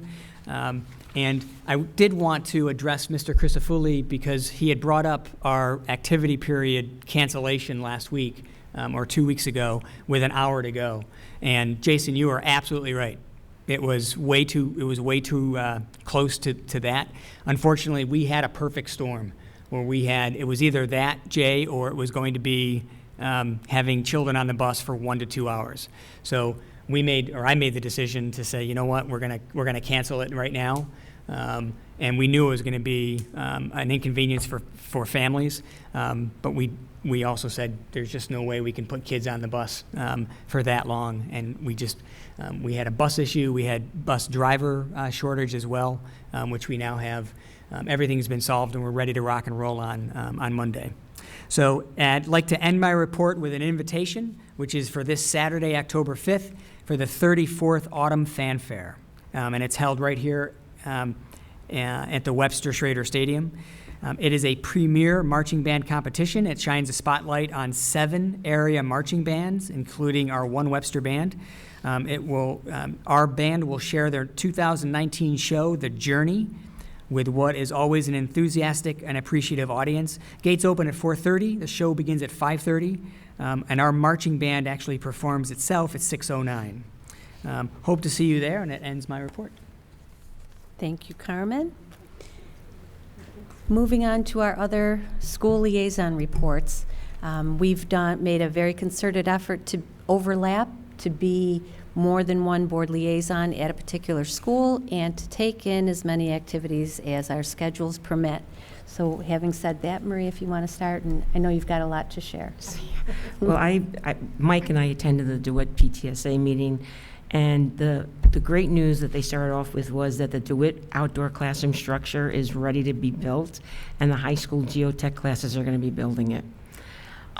Students and staff had tons of fun at the Welcome Back DeWitt Road Carnival. There were tons of games, face painting, popcorn, and a very special thanks goes out to the 8th grade Willink web leaders for volunteering their time to help at this special event. A lot of them were DeWitt Road students, and they loved being back on their home ground. Of course, you all know about the 4th grade fun run. The DeWitt Road Dash is going to take place this Friday, October 4th. It's really the only fundraiser that DeWitt does. Please check the DeWitt Road website for scheduled grade level times. Award-winning American author Kelly DiPuccio will be visiting DeWitt on Wednesday, October 16th, and the next DeWitt PTSA meeting will take place on Monday, October 7th at 6 p.m. in the library. I also attended the SPRY PTSA meeting. Construction is progressing, the parking lot's been completed, and the steel girders for the new cafetorium were raised. SPRY Family Night was held on September 27th. Families enjoyed the food truck rodeo, DJ, and students had fun playing Nerf games in the gym. The SPRY Washington trip meeting will be held at 6:30 on October 16th. It's a mandatory meeting for parents, students, and chaperones. And the 7th grade Washington, D.C. parent informational meeting will be on October 25th at SPRY at 6:30. And their next PTSE meeting is going to be held on October 16th at 6 p.m. I had the pleasure of going to State Road's party on the playground, and many State Road families enjoyed family time with friends and staff, as well as the food truck rodeo and live music. I went to the Thomas PTSA along with Mike. The PTSA plan to hold student voter registration, or planning to, for November primaries. PTSA coffee with the principal will take place on Wednesday, October 9th at Thomas, and Thomas Cabaret will be presented at 7 p.m. on Friday, October 25th in the Willink Cafetorium. Mike and I also went to the Willink Middle School's Bash, and families were lined up to buy food from the food trucks and then enjoyed a movie on the lawn at twilight. And Willink Middle School is celebrating Pink Week this week. Pink stands for People in Need of Kindness. Students and staff have been asked to think about how they can choose to be kind every day by committing random acts of kindness throughout the week and wearing something pink. Their mantra for the week is Think Pink, #choose kindness. Thank you. Jan, do you have anything you'd like to share? Yeah, a little briefer than. Sorry. No, it was wonderful listening to that.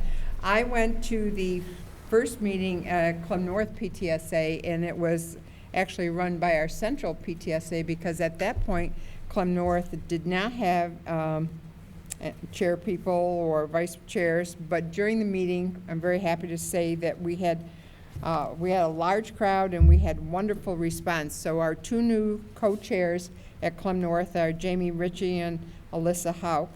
And then we have had 2 people volunteer to be vice chairs, which I think puts us in good placement for future years. And the 2 vice chairs are Melissa Schmidt and Robin Hess.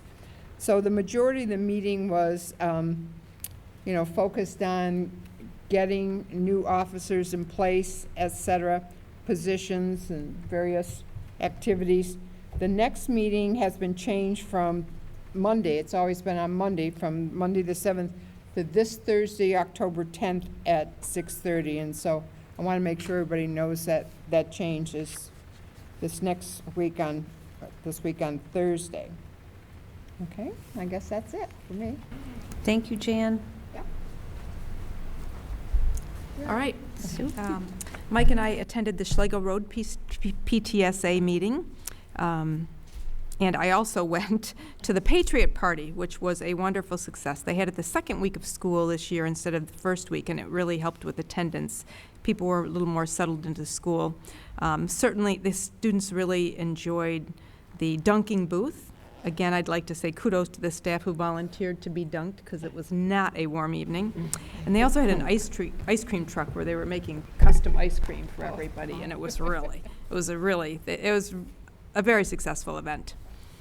They are starting off their mornings with morning meetings, just to set the stage for building relationships, which supports the social and emotional growth of our students. October 25th, Friday, is their fall dance and costume party. The next PTSA meeting is November 12th at 6 p.m. in the library. And there's also a craft show on November 2nd from 10 to 4, and that's becoming an annual thing, and it's been pretty successful. Yes. There's a lot of people attend that. And also today I went in and I read to Mr. Pittman's class, third graders. It was a lot of fun. So I go in and I sit down and I said, well, I'm going to sit in this chair. And I think the kids sat maybe 3 inches away from me. Yeah. So it was really fun. And before we got started, I did ask them about the start times. And there was a few kids who said they were tired, but several kids said that they were already awake, so it was okay. But they really liked having more of the afternoon to play. So, certainly anecdotal information, but it was a good story. It was a chapter story about an invisible third grader. And so I only got to read one chapter. Now I want to know what happened. I'll have to go take out the book. Mike and I also attended the Plank North meeting. It was on September 23rd. Good group of engaged parents. Everyone's getting used to the new start times. The school is working on respect and anti-bullying. They are very appreciative and thankful for their new windows and blinds.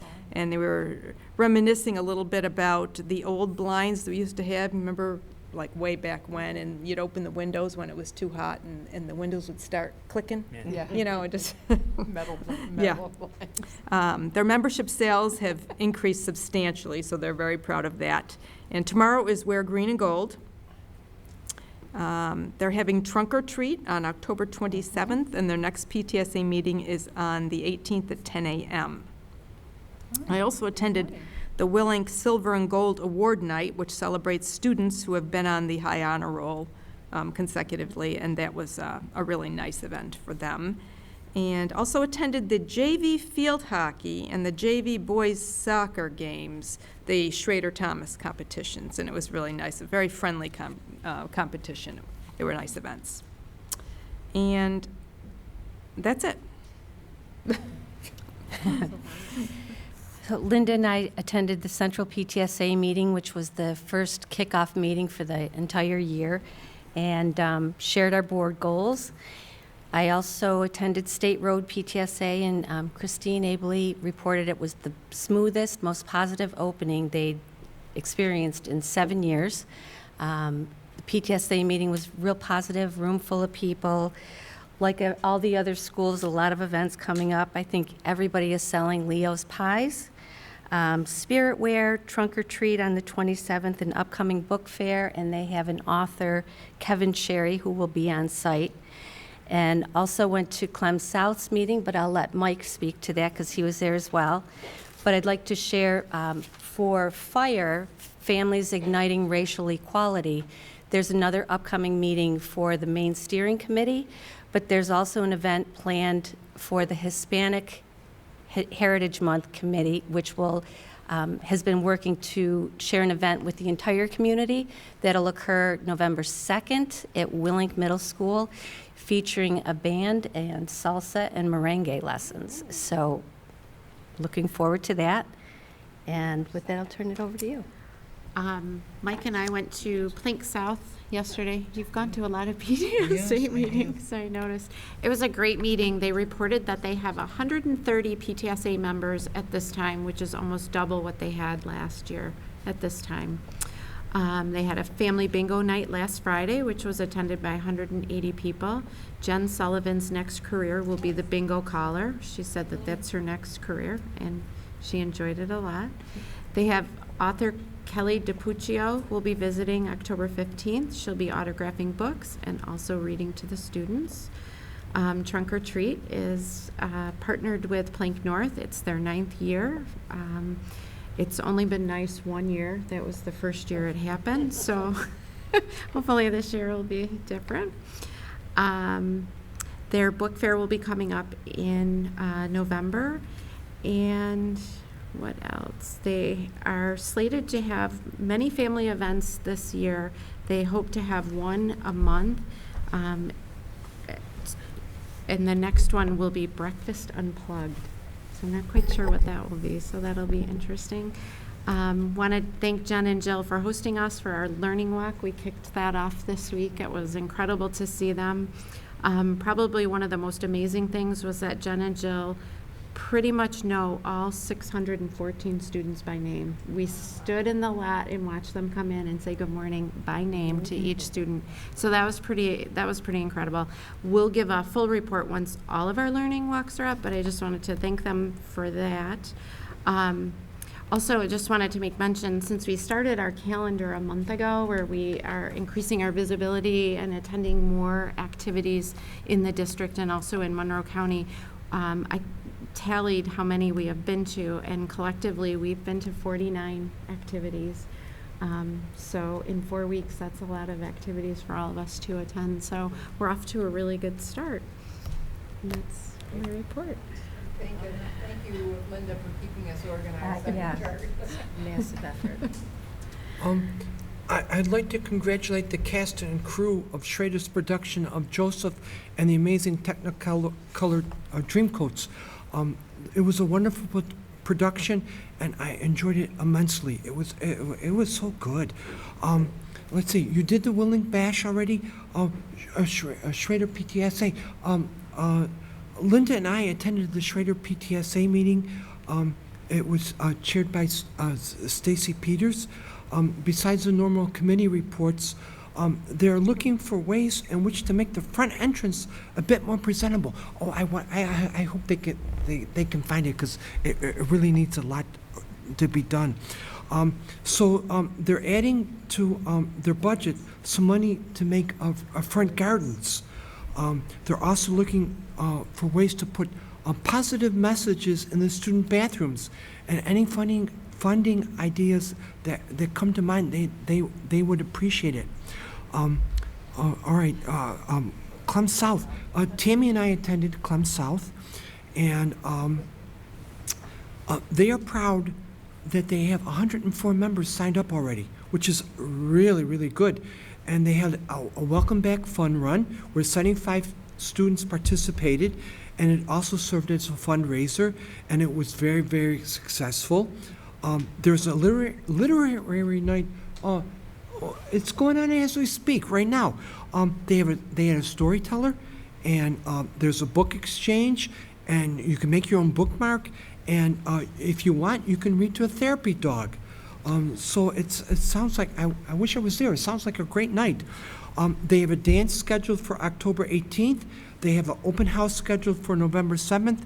And there was a brief discussion of start time at the meeting, and their next meeting is scheduled for November 13th. Maria, did you do Thomas PTSA? Yeah, you did Thomas PTSA. Well, the fourth grade run, I think, was I? Yeah. Oh, it was so much fun to see the fourth graders. it was so much, and you know, it's fun to see Carmen try to run with them because they take off, and the first turn they're beating Carmen all the time, but Carmen catches up at the end. Yes. Thank you for that, right? Yes. It's great to see all the people that do run, because we had high school students there and middle school students there and parents galore. Oh, it's just a great time. Thank you, Mike. And also as an update to our Learning Walk schedule, I think we have nearly half of our visits scheduled to all schools and facilities, and those are a tremendous highlight, but we'll share that once they're all completed because we don't want to get anything to get lost and want to share it in its entirety. Moving on to Monroe County School Board Association Steering Committee, we've had one meeting where they talked about the goals for Monroe County School Board for the year. Kathy Dillon's the president and off to a good start. Mike's still serving as past president. And for Legislative Committee, Jan, do you have anything you want to share? I didn't go. Sue went. Yeah, I went this Okay. time. So last time I talked about the priorities that they had, that they decided on for the year, and they've added one to them since then about safety and security funding, suggesting that potentially we move that out of the foundation formula and have a separate funding stream so that it's not taking away from academics for our schools. There are going to be foundation aid roundtables around the state. The co-chair of the legislative meeting resigned at the second meeting because she's going to run for the state senate, and she's going to run for the seat that's currently held by Joe Robach. They're updating position papers on the teacher and bus driver shortages. They do need help at the convention to man some of the tables, so if you have some free time, sign up. And the Albany advocacy trip is on Monday, December 9th. Okay. Brian or Dave. Be great if we had one. Okay, perfect. Thank you. Okay, that's it for legislative. And for information exchange, I attended the first meeting. Penfield were the presenters, and they talked about the youth risk survey results and how they use them, and they do so very similar to what we do to inform how they reach students and what they places their priorities. So they did an excellent job, and look forward to the next one. I really value those meetings. And moving on to our standing district committees, audit. I know you just met. Well, we met yesterday with Ray Rager and Tom Zuber, and we reviewed the audit and the financial report for the district. And especially with news coming out of Rochester, we wish to express a lot of appreciation to Brian Freeman and his team because compared to other districts of our size, we had a very good, clean audit report. And some of the suggestions from the audit people was that we need to monitor our school lunch program to ensure that revenues are sufficient to offset program expenditures. And we asked Brian about why is this, and it's all because of snacks. And our secondary students, maybe they're learning to be more healthy. They're not eating as many snacks as they used to, which means we lose some money. Or the lunches are right. And although our district IT, which is our tech program, routinely checks cyber attacks and all that stuff, we need to check with our normal operating procedures in the upcoming months to make sure that we still are free from the cyber attacks. And it should be noted that all prior recommendations that came out, the district addressed them. So that's another good sign. And thank you, Brian, for all the work that and your staff for all the work that you do. Thank you. Excellent, thank you. And the policy committee? We have our first meeting, 5 o'clock, October 17th, and you should have your tentative agenda in your hands. And I can't wait. I can't either. Sorry. And we know that is true. And I just got bumped off again. Strategic planning. Also, planning is in the works. Next date has been set. Actually, you can't go, right? I can't. And, yeah, I signed up to come, but any chance we could change the meeting? Are you able to go? I can, but It's 10 I'm open 10 to o'clock rescheduling if that's what we need to do. Yeah, just have an opportunity to do something Or that no, day, and whatever just the don't have half that day many is. opportunities. Reschedule. Didn't you want That's Can we okay. reschedule? Didn't you want to go? Yeah. Yeah, I was just checking to see if Cindy will Because reschedule. we could let Mar- one of the half days for the kids. Cindy can Yeah, reschedule. let's, okay, is that, that's okay? Well, David, It's It's a completely. Friday. oh, perfect. We're gonna but we're gonna reschedule. We're gonna reschedule. Okay. Thank you very much. I appreciate it. Can I just, the next WEN meeting is on October 9th at noon. And thank you to the WEN committee also, because at all of the open houses at the high schools, they had a hidden in plain sight table set up. It showed paraphernalia that would look like a juice box or a Pringles can, and that's where drug paraphernalia could be hidden in. So it was, and they had a lot of information that they were distributing to families, so that was really helpful. They're still waiting for their grant, hopefully to come in at any point, so I'll let you know as soon as I hear anything. Thank you for continuing to represent us on that committee as well. It's important work. And with that, moving on to our consent agenda. Everyone's had a chance to review the contents of that. Can we please have a motion to approve the consent agenda? So moved. And a second by Mike. All in favor? Aye. Aye. Motion carries. Thank you. And with that, that concludes our meeting. Can we have a motion, please, to adjourn? So moved. And a second? Jan. Jan, all in favor? Thank you very much.